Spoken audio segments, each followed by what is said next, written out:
지금은 2026년 5월 1일 노동절 아침입니다. 인천 송도 세계 최대 바이오 의약품 공장 앞. 평소라면 수천 명의 연구원과 생산직 직원들이 흰 가운을 입고 빠른 걸음으로 공장문을 통과했을 그 시간. 오늘은 달랐습니다. 공장 정문 앞 빨간 깃벌이 펄럭입니다. 마이크 소리가 울려 퍼집니다. 우리가 만든 항암제가 세계로 뻗어나가는 동안 우리 임금은 제자리였다. 삼성 바이오로직스 창사 15년 만에 처음으로 전면 파업이 시작됐습니다. 그런데 말입니다. 단순한 임금 인상 요구가 아닙니다. 노조가 협상 테이블에 올린 것 중에는 놀랍게도 채용, 승진, 심지어 M&A까지 핵심 경영 결정을 노조와 사전 합의하라는 요구가 포함되어 있었습니다. 하지만 뚜껑을 열어보니 사흘간의 부분 파업만으로도 이미 손실이 1,500억 원, 전면 파업이 닷새 이어지면 최대 6,400억 원의 손실이 예상된다는 추산이 나왔습니다. 자, 상상해 보십시오. 세계 빅파마 20개 중 17개를 고객사로 둔 기업. 미국 생물보안법으로 중국 경쟁사가 흔들리면서 오히려 역대 최대 실적을 달성하던 그 기업이 지금 이 순간 암 환자에게 투여될 항암제 생산이 멈춰서 있습니다. 도대체 무슨 일이 벌어진 걸까요? 그리고 이 파업의 승자는 결국 누가 될까요? 지금부터 낱낱이 파헤쳐 드립니다. 반갑습니다. 오늘의 경제 뉴스입니다. 삼성 바이오로직스 창사 이래 첫 전면 파업. 임금 인상부터 경영권까지 노사 갈등이 대한민국 바이오 산업의 미래를 흔들고 있습니다. 오늘 우리는 이 사태의 본질, 그리고 우리의 투자와 일자리에 어떤 영향을 미치는지까지 깊게 파고들 겁니다. 여러분, 삼성 바이오로직스가 어떤 회사인지 아십니까? 2011년에 출발한 이 회사는 불과 15년 만에 세계에서 가장 큰 단일 바이오 의약품 생산 기지를 만들어냈습니다. 인천 송도 총 4개 공장 풀 가동. 5공장도 증설중. 올해 1분기 매출만 1조 2,571억 원, 영업이익 5,808억 원, 영업이익률이 무려 46%입니다. 전년 대비 매출은 25.8%, 영업이익은 35% 증가했습니다. 역대 최대 기록이었죠. 그런데 말입니다. 이런 기록적 실적을 내는 회사에서 창사 이후 단 한 번도 없었던 전면 파업이 터졌습니다. 왜일까요? 저울의 한쪽이 조금만 무거워도 반대편은 하늘로 치솟습니다. 지금 삼성 바이오가 딱 그 꼴입니다. 회사는 사상 최고 실적을 올리는데 직원들은 그 과실을 제대로 나눠받지 못했다고 느끼는 것이죠. 노조의 요구를 들어보면 첫째, 평균 14% 임금 인상. 둘째, 영업이익의 20%를 성과급으로. 셋째, 1인당 3천만 원 격려금. 반면 사측이 내민 카드는 6.2% 인상과 일시금 600만 원이었습니다. 13차례 교섭, 2차례 대표이사 면담. 그래도 합의는 없었습니다. 결국 노동절 아침 조합원 4,000명 중 2,800명이 파업에 동참했습니다. 전체 직원 5,455명의 절반 이상입니다. 그런데 여기서 중요한 포인트가 하나 있습니다. 이번 파업이 단순한 임금 분쟁이 아니라는 점입니다. 노조가 단체 협약 요구안에 담은 내용 중에는 신규 채용, 인사고과 M&A 같은 핵심 경영 사안까지 노조와 사전 동의를 받으라는 조항이 포함됐습니다. 사측은 즉각 반발했습니다. 경영진의 고유 권한이라고요? 채용, 신기술 도입, 공장 확장 같은 결정을 노조 동의 없이는 못한다면 기업이 살아남을 수 있겠냐는 겁니다. 업계에서도 노조의 고용 안정성만을 이유로 경영 핵심 결정을 제한하면 결국 기업의 시장 도태로 이어질 것이라고 경고했습니다. 자, 그렇다면 이 파업으로 실제 얼마나 피해가 날까요? 숫자를 보겠습니다. 지난 4월 28일부터 30일까지 단 사흘간의 부분 파업으로 발생한 손실 1,500억 원. 이번 5월 1일부터 5일까지의 전면 파업이 예정되면 사측이 법원에 제출한 가처분 신청서엔 최대 6,400억 원이라는 숫자가 등장합니다. 6,400억 원은 올해 1분기 매출의 절반 수준이며 같은 기간 영업이익을 넘어서는 규모입니다. 그런데 바이오 의약품 생산은 일반 제조업과 다릅니다. 살아있는 세포를 기반으로 합니다. 세포 해동 배양, 정제, 충전, 이 모든 과정이 연속 공정입니다. 하루라도 중단되면 배양 중이던 세포가 죽고 해당 배치 전체를 폐기해야 합니다. FDA 같은 주요 규제기관은 실제 제품에 이상이 없어도 공정 연속성에 문제가 생기면 변질로 규정합니다.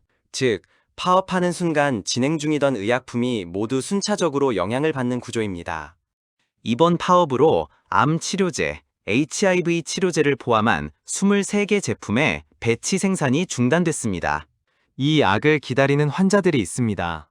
그런데 말입니다. 직접 손실보다 더 무서운 것이 있습니다. 바로 신뢰입니다. CDMO 사업의 본질은 고객사의 신뢰입니다. 글로벌 빅파마들은 엄격한 납기와 품질 기준을 전제로 계약을 맺습니다. 한 업계 관계자의 말을 들어보겠습니다.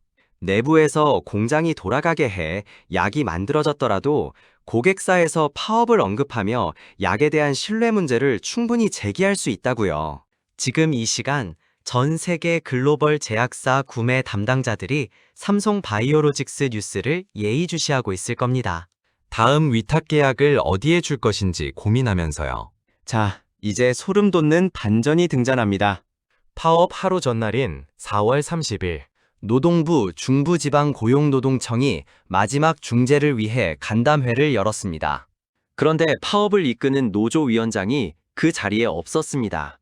이유는 임신한 아내와 사전에 계획한 해외여행이었다고 합니다. 직장인 익명 커뮤니티 블라인드에서는 즉각 비판이 쏟아졌습니다. 5개월 전부터 준비한 일정이라 해도 파업 첫날과 겹치는 그 일정을 그 사이 한 번쯤 조정할 수 있지 않았나는 반응이 대부분이었습니다. 2차 간담회에는 참석하겠다는 의사를 밝혔다고 하지만 이 일화는 파업 전선에 미묘한 균열을 만들었습니다. 그렇다면 분위기가 묘하게 바뀌기 시작했습니다. 이 파업을 놓고 여론이 단순히 노조 편으로 쏠리지 않는 이유가 있습니다. 삼성 바이오로직스는 2025년 연간 매출 30%, 영업이익 5060% 성장이라는 놀라운 성과를 냈습니다. 하지만 그 성장의 과실 배분에 있어서는 노사가 극단적으로 달랐습니다. 사측 제시한 6.2% 인상, 일시금 600만 원, 노조 요구한 14% 인상, 1인당 경력금 3천만 원, 여기에 더해 노조가 M&A, 채용, 인사까지 사전 동의를 요구한 것은 사실상 이사회 참여에 가까운 요구라는 분석도 나옵니다. 모두가 이제 끝났다고 할 때 9회 말 2아웃 말루 역전 홈런이 터지는 순간이 올 수도 있습니다. 하지만 지금은 그 순간이 보이지 않는 상태입니다. 그런데 분위기가 묘하게 바뀌기 시작했습니다. 더 큰 그림이 보이기 시작했기 때문입니다. 지금 글로벌 CDMO 시장에서 무슨 일이 일어나고 있는지 아십니까? 미국이 생물보안법을 발효시키면서 중국 바이오 기업들이 사실상 글로벌 공급망에서 퇴출당할 위기에 처했습니다. 그 반사이익이 누구에게 오겠습니까? 바로 삼성 바이오로직스 같은 한국 기업입니다.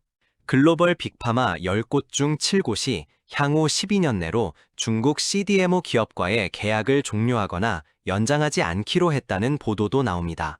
지금 글로벌 제약사들이 삼성바이오를 주목하는 이유가 바로 여기 있습니다.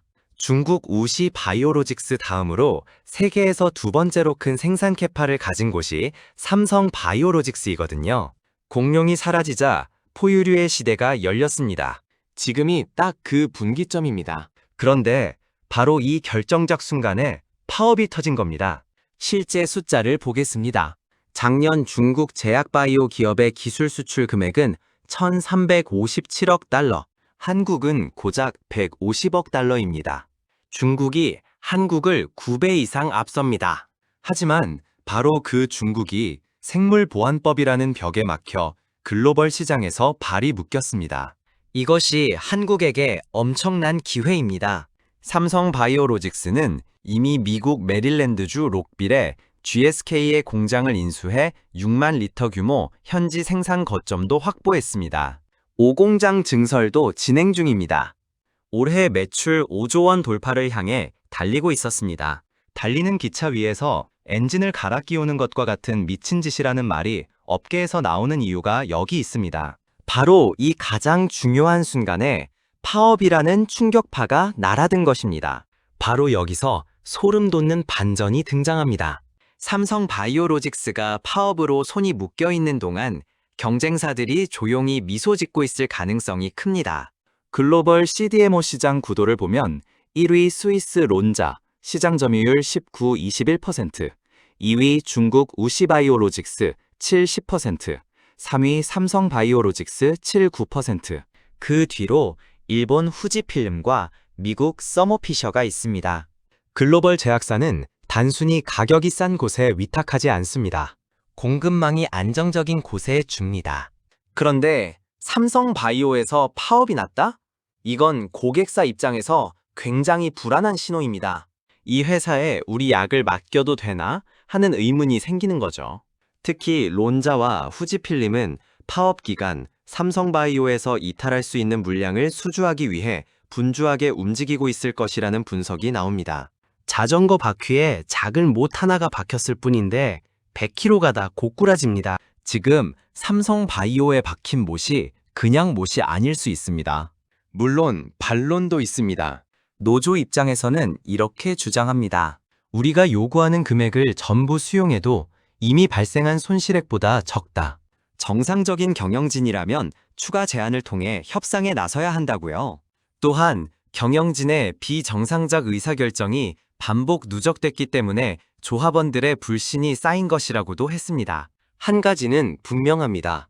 노사 모두 이 싸움에서 이기는 것이 결국 지는 것이 될 수 있다는 것을. 그렇다면 이게 우리에게 어떤 의미일까요? 지금부터 진짜 돈 되는 이야기를 해보겠습니다. 삼성 바이오로직스 주식을 보유하고 계신 분들이라면 지금 이 파업을 어떻게 봐야 할까요? 단기적으로는 부정적입니다. 1,500억에서 최대 6,400억의 생산 손실, 고객사 신뢰 훼손 가능성, 분명히 주가의 부담입니다. 하지만 장기적 관점에서는 다릅니다. 첫째, 삼성바이오의 펀더멘털은 여전히 강합니다. 글로벌 상위 20대 제약사 중 17개가 고객사, 세계 최대 단일 바이오 캐파, 미국 록빌 공장 치가 확보, 생물보안법 반사이.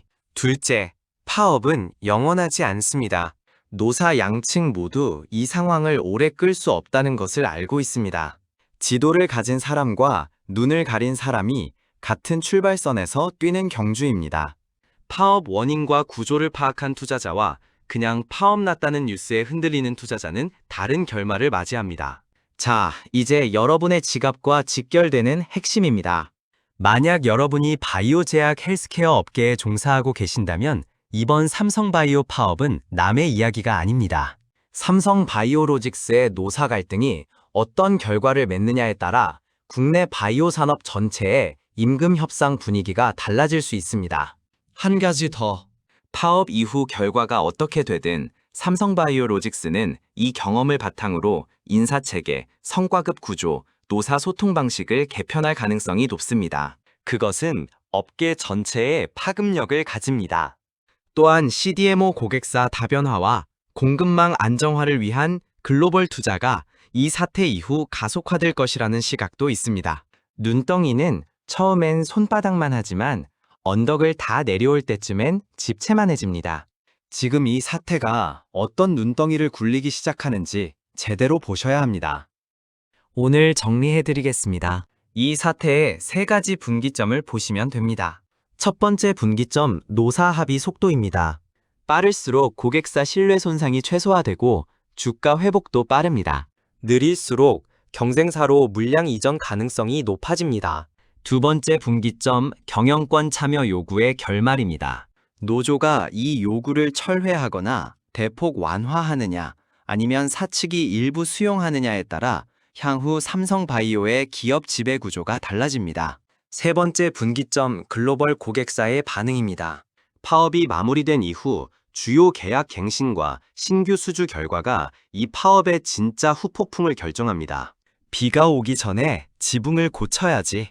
비가 온 뒤에는 이미 늦습니다. 투자자든 업계 종사자든 지금 이 세 가지 분기점을 주시하고 계셔야 합니다. 자, 이제 여러분이 스스로 판단하실 차례입니다. 노조의 요구는 정당한 과실분배 요구인가 아니면 경영권 침해의 과잉 요구인가? 사측의 거부는 기업 생존을 위한 현실적 판단인가 아니면 성과를 독식하려는 태도인가? 여러분은 어느 쪽이라고 생각하십니까? 댓글로 의견 남겨주세요. 오늘 우리는 삼성 바이오로직스 창사 첫 전면 파업의 본질을 파헤쳤습니다. 단순한 임금 갈등이 아닙니다. 이것은 사상 최대 실적을 올린 기업의 성과 분배 갈등이고 경영권의 경계를 둘러싼 철학의 충돌이며 글로벌 바이오 패권이 재편되는 결정적 시기에 터진 내부의 균열입니다. 올림픽 100m 결승에서 금메달과 은메달의 차이는 0.01초입니다. 경제도 마찬가지입니다. 지금 이 0.01초 차이의 판단이 삼성 바이오로직스의 10년을 바꿀 수 있습니다. 여러분, 같은 씨앗을 심어도 언제 심느냐에 따라 수확이 1000배가 달라집니다. 지금 이 정보를 알고 있는 것과 모르는 것의 차이는 분명히 존재합니다. 선택은 여러분의 몫입니다. 부자와 평범한 사람의 차이는 행동의 속도입니다. 이 기회의 문이 열릴 때 가장 먼저 서 계셔야 합니다. 오늘 영상이 도움이 됐다면 구독과 좋아요 꼭 눌러주세요. 이 채널이 계속 좋은 컨텐츠를 만들 수 있는 힘이 됩니다. 다음 영상에서 또 뵙겠습니다.